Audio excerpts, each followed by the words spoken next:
গল্পের সওদাগর চ্যানেলে আপনাদের সবাইকে স্বাগতম। আজকে আমরা শুনব হুমায়ূন আহমেদের নন্দিত নরকে পর্ব ৪। বাবা ডাক্তারের হাত চেপে ধরলেন। বড় দুঃখী মেয়ে। মেয়েটি কি আপনি বাঁচান ডাক্তার? ডাক্তার সেন্টিমেন্টের ধার দিয়েও গেলেন না, এক গাদা ওষুধ দিয়ে গেলেন। সকালে আরও 2টো ইঞ্জেকশন করতে বললেন। 10টার দিকে তিনি আসবেন।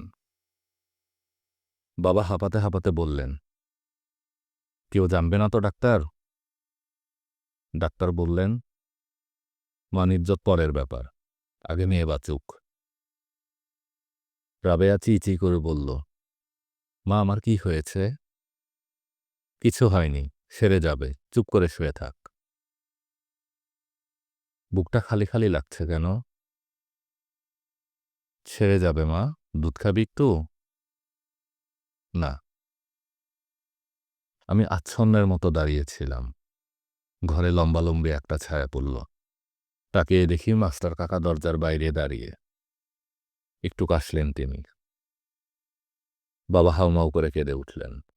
বললেন, শরীফ মিয়া, আমার মেয়েটাকে বাঁচাও। মাস্টার কাকা মৃদু গলায় বললেন, শহর থেকে খুব বড় ডাক্তার আনবো আমি। খোকা তোর সাইকেলটা বের করে দে। আমি বললাম, আমি যাই কাকা? না, তুমি গুছিয়ে বলতে পারবে না, তুমি থাকো।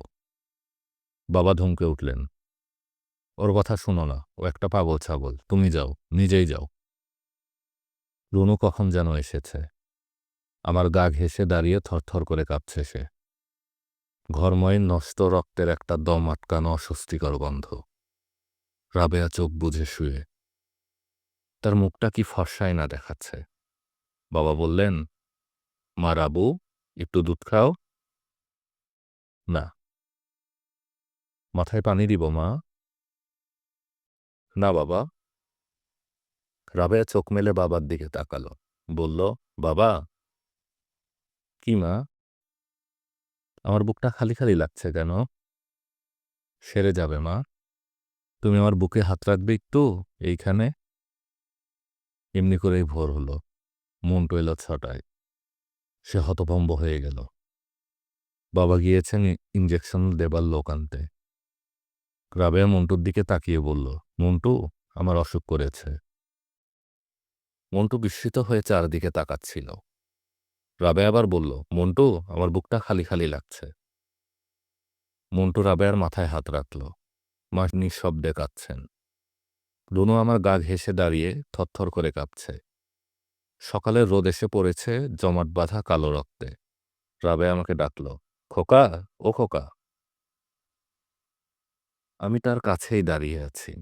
নীল রঙের চাদরে ঢাকা রাবেয়ার শরীর নিস্পন্দন পড়ে আছে। একটা মাছি রাবেয়ার নাকের কাছে ভনভন করছে। রাবেয়া হঠাৎ করে বলে উঠল, পলাকে তো দেখছি না। ও খোকা, পলা কোথায় রে? আমাদের চারদিকে উদ্বিগ্ন হয়ে পলাকে খুঁজল সে। আর কি আশ্চর্য, বেলা 9টায় চুপচাপ মরে গেল রাবেয়া। তখন চারদিকে শীতের ভোরের কি ঝকঝকে আলো। গত বছর আমরা বড় খালার বাড়িতে গিয়েছিলাম। বড় খালার মেয়ে নিনাও এসেছিল মায়ের কাছে। প্রথম পোয়াতি মেয়ে। মা নিয়ে এসেছেন নিজের কাছে। নিনা আপা কি প্রসন্ন মনে ঘুরে বেড়াচ্ছেন চারিদিকে। প্রথম সন্তান জন্মাবে তার, কি প্রগাঢ় আনন্দ চোখে মুখে। যদি ছেলে হয় তবে নাম দেব কিংসুক, মেয়ে হলে রাখি। হেসে হেসে বলে উঠেছিলেন নিনা আপা। আর তাতেই উৎসাহিত হয়ে রাবেয়া বলেছিল, আমিও আমার ছেলের নাম কিংসুক রাখব। আমরা সবাই হেসে উঠেছিলাম। রাবেয়া নীল রঙের চাদর গায়ে জড়িয়ে তুই শুয়ে আছিস। হলুদ রোদ এসে পড়েছে তোর মুখে। কিংসুক নামের সেই ছেলেটি তোর বুকের সঙ্গে মিশে গেছে। সে বুক একটু আগেই খালি খালি লাগছিল। 12টার দিকে ফিরে এলেন মাস্টার কাকা, সঙ্গে শহর থেকে আনা বড় ডাক্তার। আর মন্টু দিনে দুপুরে অনেক লোকজনের মধ্যে ফালাফালা করে ফেলল মাস্টার কাকাকে একটা মাছ কাটার বটি দিয়ে। পাশের দোকান থেকে দৌড়ে এলো ২-৩ জন। একজন রিকশাওয়ালা রিকশা ফেলে ছুটে এলেন। ওভারসিয়ার কাকুর বড় ছেলে জসিম দৌড়ে এলো। রিকশাওয়ালা রিকশা ফেলে ছুটে এলো। ডাক্তার সাহেব চেঁচাতে লাগলেন, হেল্প, হেল্প! চিৎকার শুনে বাইরে এসে দাঁড়াতেই আমি দেখলাম বটি হাতে মন্টু দাঁড়িয়ে আছে। পিছন থেকে তাকে জাপটে ধরে আছে কজন মিলে। রক্তের একটা মোটা ধারা গড়িয়ে চলেছে নালায়। মন্টু আমার দিকে তাকিয়ে বলল, দাদা, আমি ওকে মেরে ফেলেছি। আমার মনে পড়ল, হাসনুহেনা গাছের নিচে মন্টু একদিন পিটিয়ে একটা মস্ত বড় সাপ মেরেছিল। রাবেয়াকে ঘিরে সবাই বসেছিল। আমি ঢুকতেই নাহার ভাবে বললেন, বাইরে এত গোলমাল কিসের? আমি মায়ের দিকে তাকালাম। মা, এইমাত্র মন্টু মাস্টার কাকাকে খুন করেছে। আপনি বাইরে আসেন। মন্টুকে থানায় নিয়ে যাচ্ছে সবাই। হাসনুহেনা গাছের নিচে মন্টু একটা চন্দ্রবরা সাপ মেরেছিল। সাপের মাথায় গোল বেগুনি রঙের চক্র, 4 হাতের উপরে লম্বা। মন্টু মরা সাপটাকে নিয়ে কাঠির আগায় নিয়ে উঠানে এসে দাঁড়াতেই ছোট বাচ্চারা উল্লাসে লাফাতে লাগল। রাবেয়া খুশিতে হেসে ফেলে বলল, মন্টু, কাঠিটা আমার হাতে দে। পলা আনন্দে ঘেউ ঘেউ করছিল। মাঝে মাঝে লাফিয়ে সাপটাকে কামড়াতে গিয়ে ফিরে আসছিল। রাবেয়া পলার দিকে তাকিয়ে শাসালো, এই পলা, এই, মারব থাপ্পড়। সবাই মিলে পুকুর পাড়ে কবর দিতে নিয়ে গেল সাপটাকে। মিছিলের পুরোভাগে রাবেয়া। তার হাতের কাঠিতে সাপটা আড়াআড়ি ঝুলছে। মন্টু পলাকে নিয়ে দলের সঙ্গে সঙ্গে হাঁটছিল। সাপের জন্য লম্বা করে কবর খোঁড়া হলো। মন্টু পুকুর পাড়ে বিষণ্ণভাবে বসেছিল। কাকাকে মেরে ফেলার পর মন্টুকে সবাই জাপটে ধরে রেখেছিল। জসিম মন্টুর হাত শক্ত ধরে চেঁচাচ্ছিল, পুলিশে খবর দিন, সবাই পুলিশে খবর দিন। মাছ কাটার বটিটা কাত হয়ে ঘাসের উপর পড়ে আছে। সেখানে একটুও রক্তের দাগ নেই। কাকা যেখানে পড়েছিল সেখান থেকে একটা মোটা রক্তের ধারা ধীরে ধীরে নালার দিকে নেমে যাচ্ছিল। মন্টু আমায় দেখে বলল, দাদা, আমি ওকে মেরে ফেলেছি। মন্টু চুপচাপ দাঁড়িয়েছিল। আশেপাশে প্রচুর লোকজন জমা হয়ে গিজগিজ করছিল। মোটা ডাক্তার ভাঙা গলায় প্রাণপণে চেঁচাচ্ছিলেন, হেল্প, হেল্প! একটা পাংশুটে রঙের কুকুর মরা লাশটার কাছে ভিড়বার চেষ্টা করছিল। মন্টুর কুকুরের রং ছিল সাদা, গলার কাছে কালো একটা ফুটকি। মন্টু কাঞ্চনপুর থেকে এনেছিল কুকুরটাকে। অল্পদিনেই ভীষণ পোষ মেনেছিল। মন্টু তাকে তুলকাট দিয়ে একটা চমৎকার ঘর বানিয়ে দিয়েছিল। আমি কুকুরটার নাম দিয়েছিলাম পলা। রাবেয়া মন্টুর কাছে থেকে আনা 8 আনা দিয়ে কিনে নিয়েছিল। মন্টুর বিক্রির ইচ্ছে ছিল না, কিন্তু রাবেয়া পিড়িপিড়ি করছিল, মন্টু, পলাকে আমি কিনব। না আপা, আমি পলাকে বেচব না। আহা, দে না মন্টু, 8 আনা পয়সা দিব আমি, দে না। বললাম তো আমি বেচব না। মন্টু, দিয়ে দে, এমন করছিস কেন? রাবেয়া সবসময় পলাকে নিয়ে বেড়াতে বেরোত। পরিচিত ঘরবাড়িতে গিয়ে বলতো, খালাম্মা, আমার পলাকে একটু দুধ দিন। আহা, চিনি দিয়ে দিন, শুধু শুধু দুধ বুঝি কেউ খায়? মন্টু একদিন একটা টিয়া পাখির বাচ্চা আনলো কোথা থেকে। সেটি বাচ্চা হলেও খুব চমৎকার ছিল দেখতে। বারান্দায় খাঁচা ঝুলিয়ে পাখিটাকে রাখা হলো। ঠান্ডা লেগে একদিন সেটি মারা গেল। মন্টু পাখির শোকে একবেলা ভাত খেল না। মন্টু আর মাস্টার কাকা সবচেয়ে ছোট ঘরটায় থাকতেন। ঘরটায় আলো আসত না ভালো। গরমের গুমট গরম, বাতাস আসার পথ নেই। মন্টুর হাজতবাসের দিনগুলো এখন কেমন কাটছে। মন্টুর বয়স এখন 19। 7 বাদ দিলে হয় 12। 12 বছর সে আর মাস্টার কাকা একসঙ্গে একটি ঘরে কাটিয়েছে। মাস্টার কাকার অভাব সে কি অনুভব করছে? খুনের পর শুনেছি অনেকে আতঙ্কগ্রস্ত হয়ে যায়। দিনরাত্রির খুন করা লোকের চেহারা, খুনের দৃশ্য, চোখের সামনে ভাসতে থাকে। মন্টুর সেরকম হবে না, তার বড় শক্ত নার্ভ। মন্টুর মা, আমাদের বড় মা যেদিন মারা গেলেন, মন্টু সেদিন নিতান্ত সহজভাবেই কাটালো। পরদিন শিমুলতলা গায়ে ফুটবল ম্যাচ দেখতে গেল কাউকে বাসায় না বলে। বয়স অল্প ছিল, সব বুঝবার বুদ্ধি হয়তো হয়নি, কিন্তু আমার মনে হয় কম বয়সের জন্য নয়। বড় মার মতো তারও ইস্পাতের মতো শক্ত নার্ভ ছিল। মন্টু দেখতে অনেকটা বড় মার মতো, তার তাকাবার ভঙ্গি, কথা বলার ভঙ্গি সমস্তই বড় মায়ের মতো। বাবার শোবার ঘরে বড় মা আর বাবার একটা যৌথ ছবি আছে, বিয়ের ছবি। সেই ছবির দিকে তাকালেই মন্টুকে চেনা যায়। ছবির কাছে ময়লা জমে ছবিটা অস্পষ্ট হয়ে গেছে, তবু বড় মার বালিকা বয়সের ছবি আমাদের আকর্ষণ করে। ৪ঠা আগস্ট আমাদের বাসায় একটা উৎসব হয়। ভুল বললাম, শোকের আসর হয়। বাদ মাগরেব মিলাদ পড়ানো হয়। বাবা মায়ের কবর জিয়ারত করেন। ২-১টি ফকির মিসকিনকে খাওয়ানো হয়। হাউমাউ করে বাবা মায়ের মৃত্যুদিন স্মরণ করে কিছুক্ষণ কাঁদেন। তার শোকটা নিশ্চয়ই আন্তরিক, তবু সমস্ত ব্যাপারটাই কেমন হাস্যকর লাগে। বিশেষ করে এই দিনটাতে মা মুখ কালো করে ভয়ে ভয়ে ঘুরে বেড়ান। তার ভাব দেখে মনে হয় ৪ঠা আগস্টের এই শোকের দিনটির জন্য মা নিজেই দায়ী। বাবা সেদিন অতি তুচ্ছতম ব্যাপারেও মায়ের উপর ক্ষেপে যান। আমার কষ্ট হয়। বড় মা আমাদের সবারই অতি শ্রদ্ধার মানুষ। রাবেয়ার আমি অনেকদিন পর্যন্ত তাকে জড়িয়ে না ধরে ঘুমোতে পারিনি। যখন বয়স হয়েছে, তার কোলে এসেছে মন্টু। আমি আর রাবেয়া দক্ষিণের ঘরে নির্বাসিত হয়েছি।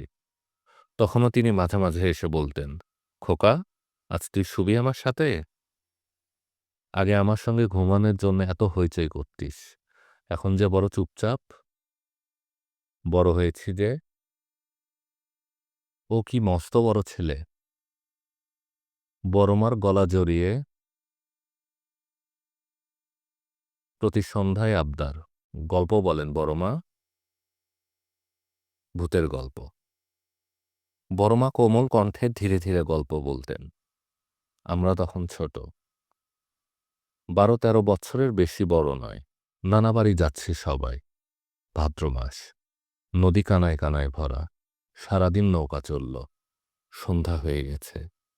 মাঝিরা পুরনো একতাল গাছের সঙ্গে নৌকা বেঁধে রান্না বসিয়েছে। এমন সময় রুস্তম বলে যে বুড়ো মাছিটা ছিল, তার সে কি বিকট চিৎকার, কর্তা, তাল গাছে এটা কি? আমি শুনেই বাবাকে জাপটে ধরেছি। তালগাছের দিকে তাকিয়ে চাইবার সাহস নেই। বলতে বলতে বড় মা থামতেন। আমরা ফুঁসে উঠতাম। থামলেন কেন? বলেন শিগগির। গল্প শুনে আতঙ্কে জমে যেতাম। কি অদ্ভুত তার গল্প বলার ভঙ্গি। বড় মার মৃত্যুর দিনটাতে বাবার হইচই আমার তাই ভালো লাগত না। আমার মনে হতো আড়ম্বরের চেয়ে মৌন দুঃখ অনুভূতি হয়তো ভালো হতো। আমি মনে মনে বলতাম, বড় মা, তোমার ছেলের আজ বড় বিপদ। হ্যাঁ, আজ মন্টুর বড় বিপদ, বড় ভয়ঙ্কর বিপদ। মন্টু কি বড় মাকে ডাকছে? ফুটবলের খুব নেশা ছিল মন্টুর। খেলতে গিয়ে পা ভেঙে ছেলেদের কাঁধে চড়ে বাসায় এলো। হাঁটুর নিচে আধখানেক জায়গা কালো হয়ে ফুলে উঠেছে। হইচই শুনে বড় মা বেরিয়ে আসতেই মন্টু বলল, মা, আমি পা ভেঙে ফেলেছি। বড় মা বললেন, সেরে যাবে। মন্টুকে হাসপাতালে নিয়ে যাওয়া হলো। এক্স-রে করে দেখা গেল ভেতরে হাড়ের একটা ছোট ছুচালু কণা ভেঙে রয়েছে, কেটে বের করতে হবে। মন্টুকে সাদা বিছানায় শুইয়ে দেওয়া হলো। অ্যানেস্থেসিয়া করার বড় চৌকা ধরনের যন্ত্রটা ডাক্তার মন্টুর মুখের কাছে নামিয়ে আনলেন। ছোট্ট মন্টু আতঙ্কে নীল হয়ে গেল। ডাক্তার বললেন, বলো খোকা, বলো, ১, ২, ৩, ৪। মন্টু বলল, মা মা মা মা। আজ মন্টুর বড় বিপদ।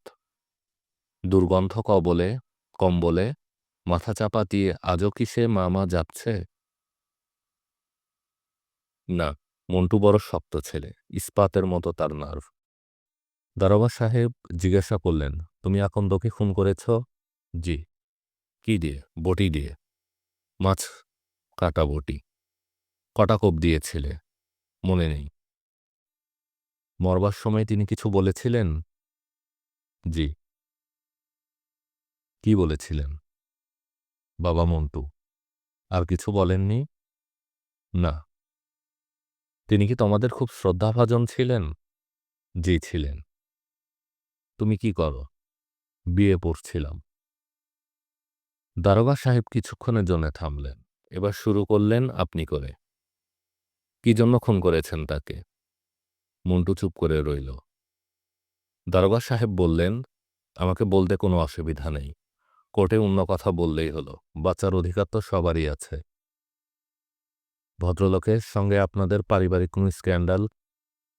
ছি, আমার মনে হয় আপনি মিথ্যা বলছেন। আমি মিথ্যা বলি না। মন্টু খুব স্পর্ধার সঙ্গে বলল, আমি মিথ্যা বলি না। বলতে গিয়ে বুক টান করে দাঁড়াল। দারোগা সাহেবের মাথার উপর একটা ফ্যান ঘুরছিল। ফ্যানের বাতাসে মন্টুর চুল কাঁপছিল। আমি কাঁচুমাচু হয়ে ভদ্রলোকের সামনে একটা চেয়ারে বসেছিলাম। মন্টু কি কখনো মিথ্যা বলে না? মন্টুর সঙ্গে কথাবার্তা হয় না। সে জন্ম থেকেই নীরব। তাকে বোঝা হয়ে ওঠেনি আমার। রুনু সম্বন্ধে আমি যেমন বলতে পারি, রুনুর একটু মিথ্যা বলার অভ্যাস আছে। যখন সে মিথ্যা বলে তখন সে মাথা নিচু করে অল্প অল্প হাসে। মন্টু সম্বন্ধে এমন কিছু বলতে পারছি না আমি। আপনি কি খুব ভেবেচিন্তে খুন করেছেন? না, খুব ভাবিনি। আমার মনে হয় আপনি খুব অনুতপ্ত। না। তাকে খুন করার ইচ্ছে কি হঠাৎ আপনার মনে জেগেছে না আগে থেকেই ছিল? হঠাৎ জেগেছে। তিনি কোন ধরনের লোক ছিলেন? ভালো লোক, বিদ্বান, অনেক জানতেন। আপনাদের সঙ্গে তার কি ধরনের সম্পর্ক ছিল? ভালো, আমাদের খুব স্নেহ করতেন। তাকে খুন করা কি খুব বেশি প্রয়োজন হয়ে পড়েছিল? জানি না, আমার রাগ খুব বেশি। হ্যাঁ, মন্টুর রাগ বেশি, ভয়ঙ্কর উন্মাদ রাগ। আমি জানি, এ সম্বন্ধে ভালো করেই জানি। ২ বছর হয়নি এখনো। অনার্স পরীক্ষা দিয়ে বাড়ি এসেছি। সময়ও মনে আছে, পৌষ মাস। দারুণ শীত। আমাদের সামনের বাসায় থাকতেন এক ওভারসিয়ার সাহেব। তার মেয়ে এবং ছেলে সব মিলিয়ে একজন, মিনা। বয়স আমার সমান কিংবা আমার চেয়ে ২-১ বছরের বড়। ওভারসিয়ার ভদ্রলোকের ভারী আদরের মেয়ে। সবসময় চোখে চোখে রাখতে। মেয়েটি বেশিরভাগ সময় কাটাত বারান্দায় ইজি চেয়ারে শুয়ে শুয়ে। ওভারসিয়ার ভদ্রলোক একদিন একটা চিঠি নিয়ে চড়াও হলেন আমাদের বাসায়। আমি বাইরেই বসেছিলাম। আমার দিকে তাকিয়ে বললেন, এই চিঠি তুমি লিখেছ? নামহীন একটা চিঠি তিনি আমার সামনে ফেলে দিলেন। আমি আকাশ থেকে বললাম, কি বলছেন আপনি? নিশ্চয়ই তুমি। এত বড় সাহস তোমার? এমন নোংরা কথা আমার মেয়েকে লিখেছ? ভদ্রলোক গর্জাতে লাগলেন। আমি হতবম্ব এবং লজ্জিত। এমনিতেই আমি একটু লাজুক ধরনের ছেলে। এ ধরনের অভিযোগে একেবারেই বোকা বনে গেলাম। তুমি কি মনে করেছ আমি তোমাকে ছেড়ে দিব? হ্যাঁ? ভদ্রলোকের ছেলেমেয়ের মান ইজ্জত। কথা শেষ হবার আগে মন্টু ঘর থেকে বেরিয়ে এলো। শান্ত গলায় বলল, যান, আপনি বাড়ি যান। বললেই হলো, যা ইচ্ছা তা লিখে বেড়াবে আর আমি বসে বসে কলা চুষব? মন্টু নিমেষের মধ্যে আমার কিছু বুঝবার আগে ভদ্রলোকের কলার চেপে ধরল। হুঙ্কার দিয়ে বলল, চুপ রাও ছোট লোক। মা বেরিয়ে এলেন। আশেপাশের লোকজন জমে গেল। আমি তটস্থ। মন্টু চেঁচাতে লাগল, দুনিয়া শুদ্ধ লোক জানে তোমার মেয়ের কারবার, আর তুমি এসেছ দাদার কাছে? অবশ্যের ভদ্রলোক বদলি হয়ে গেলেন রাজশাহী। মেয়েকে নিশ্চয়ই কোথাও বিয়ে দিয়ে দিয়েছেন। তিনি এখানে থাকলে মন্টুর উন্মাদ রাগের পরিণতি দেখে খুব খুশি হতেন হয়তো। মাস্টার কাকার বাড়ি থেকে লোক এলো একজন, দড়ি পাকানো চেহারা, পায়ে ক্যাম্বাসির জুতো, ছুচলো দাড়ি, চোখে নিকেলের চশমা। শরীফ আকন্দের ভাই আমি, বড় ভাই। তার জিনিসপত্র টাকা পয়সা যা আছে নিতে এসেছি। আমি বললাম, জিনিসপত্র বিশেষ নেই, তবে অনেক বই আছে। টাকা পয়সা কি আন্দাজ আছে? 215 টাকা ছিল মাত্র। তবে যে শুনলাম বহু টাকা, টাকার জন্যই খুন হয়েছে। লোকটা কুতকুতে চোখে তাকাচ্ছিল, পান চিবানো ঠোঁট বেয়ে পড়া লালা টেনে নিচ্ছিল মাঝে মাঝে। গলা খাকারি দিয়ে সে বলল, আপনারা যা বলবেন এখন তো তাই সত্যি। তা সে কথা টাকাই দিন, আসতেই আমার 25 টাকা খরচ। তার সব কিছুই থানায়, আপনি সেখানে যান। কই? থানায়। ও। ভদ্রলোক বিমর্ষ হয়ে চলে গেলেন। রুনু বলল, দাদা, ও কি সত্যি মাস্টার কাকার ভাই? কি করে বুঝলে? একই রকম চেহারা। মাস্টার কাকার চেহারা আমার মনে আছে। গত পরশু শেষ রাতে আমি তাকে স্বপ্নে দেখেছি। বড় মাকেও দেখেছি। বড় মা অবাক হয়ে বলছেন, তুই এই হলুদ রঙের শাড়ি আনলি আমার জন্য খোকা? এই শাড়ি পরার বয়স কি আর আছে রে খোকা? বেতন পেয়ে সবার জন্যই কিছু না কিছু কিনেছি। আপনি নেন এটা। সবার জন্যই কিনেছিস? জি। কি কি কিনলি? আমি নাম বলে চললাম। বড় মা আমায় থামিয়ে দিয়ে বললেন, সবার জন্যই কিনলি, মাস্টারের জন্য কিনলি না? সে বাদ পড়ল বুঝি? আমি অবাক হয়ে বললাম, জানেন না মাস্টার কাকা মারা গেছে? আহা, কি করে মারা গেল? বড় ভালো লোক ছিল। মাস্টার কাকা, বড় মা মাস্টার কাকাকে খুব স্নেহের চোখে দেখতেন, প্রায় আলাপ করতেন তার সঙ্গে। মাস্টার কাকা বড় মাকে বড় বোনের মতো দেখতেন। আমার মাকে ভাবি বলে ডাকলেও বড় মাকে ডাকতেন বড় বুবু বলে। বড় মা প্রায়ই বলতেন, ও মাস্টার, আমার ভাগ্যটা গুনে দিলে না? বড় বুবু, আপনাদের সবার ভাগ্যই আমি গুনে রেখেছি। ছাই গুনেছেন, বলুন আমার ভাগ্য। আপনার জন্মলগ্নে মঙ্গল আর রবির প্রভাব। সৌভাগ্যবান আপনি। ভাগ্যবান ছেলে হবে আপনার। বড় মা হো হো করে হেসে উঠতেন। বড় মা হো হো করে হেসে উঠতেন। মাথা ঠিক নাই তোমার। এ তোমার ভাগ্য গণনা? এসব বুঝি লেখা বইয়ে? পুড়িয়ে ফেলো তোমার বই। না হয় আমাকে দিও, আমি আগুন করে তোমাকে চা বানিয়ে দিব। কাকা বিমর্ষ হয়ে বইয়ের পাতা উল্টাতেন। এখানেই তার গণনা মিলত না। বাবা বড় মার ছেলে হওয়ার কোনো আশা না দেখেই দ্বিতীয়বার বিয়ে করেছিলেন। আশ্চর্যভাবে কাকার গণনা মিলে গেল এক সময়। রুনুর জন্মের 5 বছর আগেই বড় মার কোলে এলো মুন্টু। বড় মা ভীষণ অবাক হয়েছিলেন কাকার নির্ভুল গণনা দেখে। কাকাকে ডেকে বললেন, আমার ছেলের ভাগ্যটা একটু দেখো তো মাস্টার। আশ্চর্য, এসব শিখলে কি করে? আমার শিখতে ইচ্ছে করছে। মাস্টার কাকা হেসে বলেছিলেন, এও এক ধরনের বিজ্ঞান বুবু, অন্ধকার বিজ্ঞান। আপনি যদি শিখতে চান। বড় মা অসহিষ্ণু হয়ে বলেছিলেন, আমার ছেলের ভাগ্য বলো, তারপর তোমার অন্ধকার বিজ্ঞান। কাকা বললেন, জন্ম হয়েছে মখা নক্ষত্রযুক্ত সিংহ রাশিতে চন্দ্রের অবস্থানকালে। জন্মের সময় আকাশ কুন্তলান। জাতক শনির ক্ষেত্রে রবির হরায়, বুদ্রের দ্রেক্রানে, সব শুক্রের সপ্তমাংশে। আহা, কি আবল তাবল শুরু করলে, ফলাফলটা বলো। ছেলে বুদ্ধিমান, সাহসী, শক্তিমান আর প্রেমিক। সৌভাগ্যবান ছেলে আপনার। তাকে একটা গোমেদ পাথর এনে দিবেন বুবু, খুব কাজে লাগবে। বড়মা মন্টুকে 11 বৎসরের রেখে মারা গেলেন। মন্টুর জন্য গোমেদ পাথর আর নেওয়া হলো না। এ পাথর যদি থাকত, তবে কি এই বিপদ এড়াতে পারত মন্টু? আদালতে কৌতূহলী মানুষের ভিড়, সিগারেটের ধোঁয়া, ঘামের গন্ধ, লোকজনের মৃদু কথাবার্তা, সব মিলিয়ে অন্যরকম পরিবেশ। গুমোট গরম, যদিও মাথার উপর 2টি নরবরের রং ওঠা ফ্যান ক্যা ক্যা শব্দ করে ঘুরছে। কালো গাউন পরা উকিলরা নিলিপ্ত ভঙ্গিতে বসে আছেন।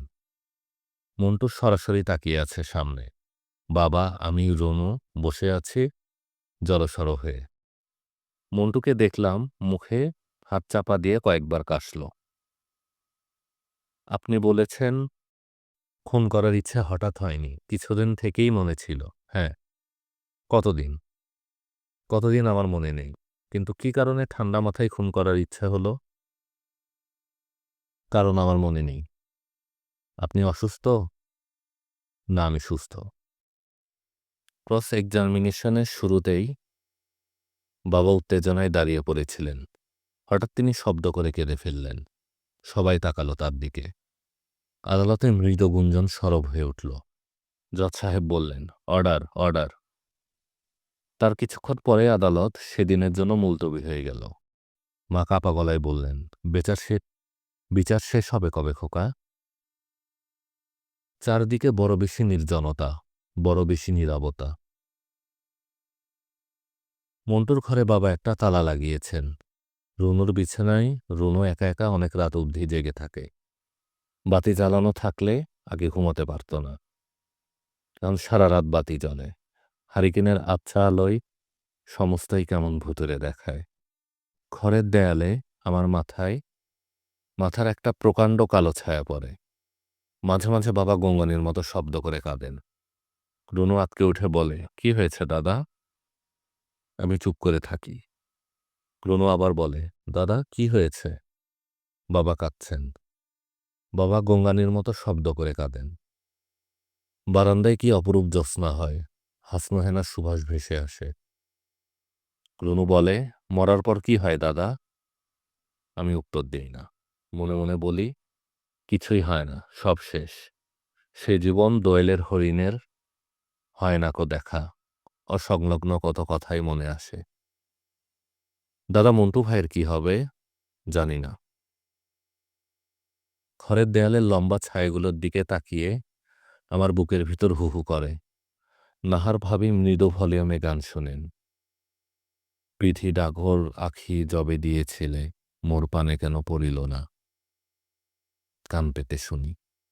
মাঝে মাঝে নাহার ভাবি আসেন আমার ঘরে, বিষণ্ণ হয়ে বসে থাকেন। সেদিনও এসেছিলেন। আমি জানালা বন্ধ করে বসেছিলাম। বাইরে কি তুমুল বৃষ্টি। বিকেলের আলো নিভে গিয়ে অন্ধকার নেমে এসেছে আগে ভাগে। নাহার ভাবি রুনুর বিছানায় এসে বসলেন।